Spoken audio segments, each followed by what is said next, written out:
ना? ती बघा बंदूक.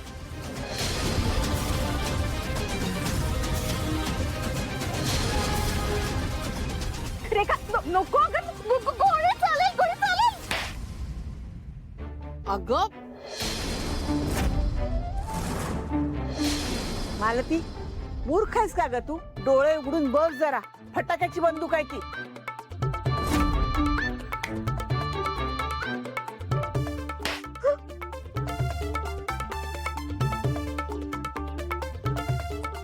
फटाक्याची बंदूक आहे मालती. फटाक्यांची बंदूक कशी असेल? मी काय करू मी या बाईचं? अगं काय होतंय तुला मालती? हा,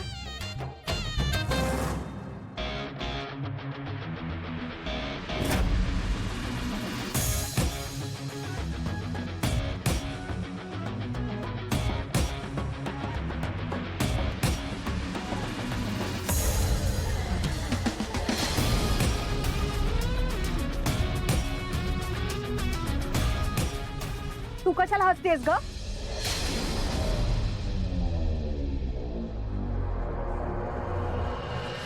अगं काय खेक असते तिच्या अंगावर? तू हसण्यासारखं वागतेस. हा, इथे काहीतरी घोळ आहे. मी सांगते ना, माझ्यावर विश्वास ठेवा जरा. पण मला एक सांग, तू तारिणीच्या खोलीत काय करत होतीस? मी वसुधाचे दागिने.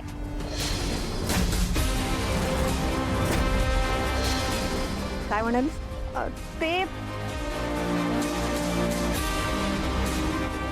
म्हणजे वसुधाचे दागिने घ्यायला आली होतीस? नाही नाही, मी खोटं बोलू नकोस.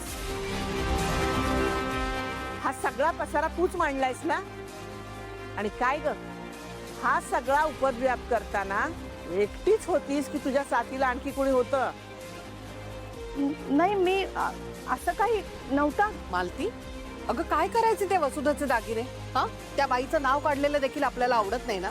मला नकोच आहेत तिचे दागिने. एक मिनिट, एक मिनिट. मालती असं कधी म्हणाली की ते दागिने तुला हवे होते म्हणून? हा? अच्छा, म्हणजे ही चोरी सुद्धा हातात हात घालूनच चालली होती म्हणायची. तारिणी, वसुधाचे दागिने कुठे आहेत? माझ्याकडे दे.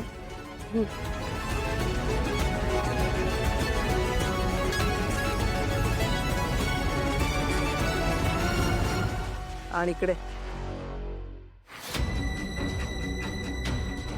किती निर्लज्ज बायका तुम्ही. हा, ते तिचं स्त्रीधन आहे आणि तिच्यावर जर कोणाचा हक्क असेल तर तो फक्त तारिणीचा. त्या दागिन्यांकडे पुन्हा जर नजर वर करून कोणी बघितलं ना, तर लक्षात ठेवा, गाठ माझ्याशी. सुमी, पण तू गप्प बैस का? वास्तविक मी जे बोलते ना, ते सगळं तू बोलायला हवं होतंस.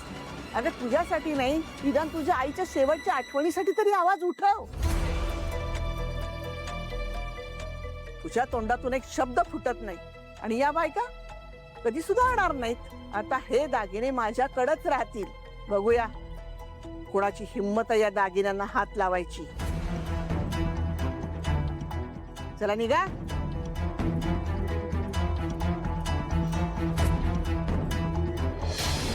आल्या मोठ्या वसुधाचे दागिने चोरायला. सुमी, काय गरज आहे एवढं सगळं करायची? शांत हो बरं जरा. अगं काय शांत हो? मगाशी मालतीनं जेव्हा सांगितलं ना तुझ्या खोलीत बंदूक आहे, तेव्हा देवीजवळ मी प्रार्थना केली की ती बंदूक खरीच असू दे.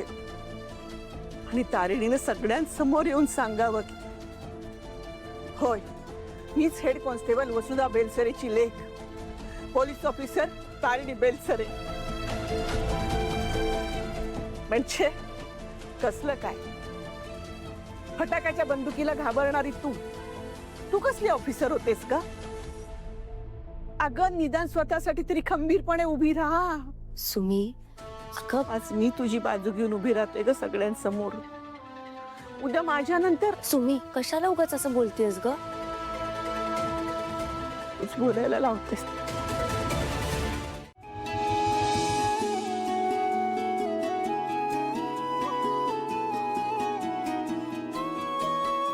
काका, अरे दिवाळीच्या हार्दिक शुभेच्छा.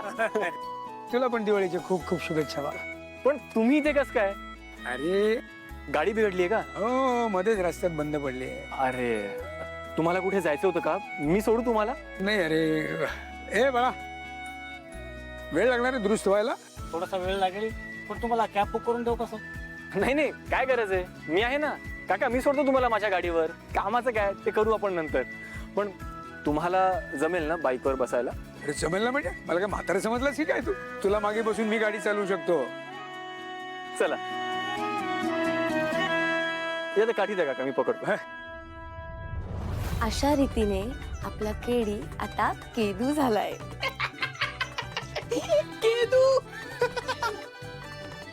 आता येऊ दे सरांना, मी केदू म्हणून हाक मारणार आहे बघा. ए, गप्पा बस, नको काहीतरी केदू वगैरे, ते उगाच बॉस वरती चिडतील. आणि बॉस, आपले केदू सर असे नाही येतात, ते दुसऱ्या कुठल्या मुलीकडे ना धुंकून पण बघणार नाही. हो. एक मिनिट, दुसऱ्या मुलीकडे बघणार नाही म्हणजे? पहिली कोण आहे? ए कुठे गेलात? अरे पण काय इतका तरुण हँडसम आहे, मागच्या सीटवर बसणारी कोणी आहे की नाही? नाही आहे.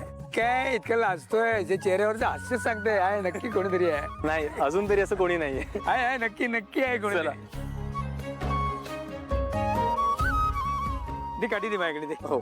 ए बाळा, डायरेक्ट घरी घेऊन ये गाडी. हो साहेब.